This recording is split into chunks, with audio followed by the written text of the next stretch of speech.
ಚಿನಿ, ಆಚೆ ಮನೆ ಪದ್ಮ ಆಂಟಿ ಬರ್ತಾ ಇದ್ದಾರೆ. ಅವ್ರು ಬಂದ್ರೆ ಮಾತಾಡ್ತಾ ಕೂತ್ಬಿಡ್ತಾರೆ, ನನ್ ಕೆಲ್ಸನೇ ಆಗಲ್ಲ. ನಾನು ಅವ್ರು ಬಂದ್ರೆ ನಾನು ಇಲ್ಲ ಹೊರಗಡೆ ಹೋಗಿದ್ದೀನಿ ಅಂತ ಹೇಳ್ಬಿಡು ಆಯ್ತಾ.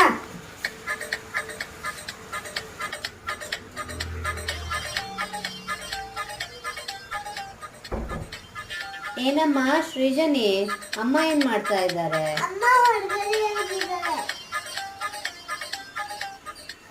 ಹೌದಾ, ಮತ್ತೆ ಅಮ್ಮನ ಚಪ್ಪಲಿ ಹೊರಗಡೆನೆ ಇದೆ.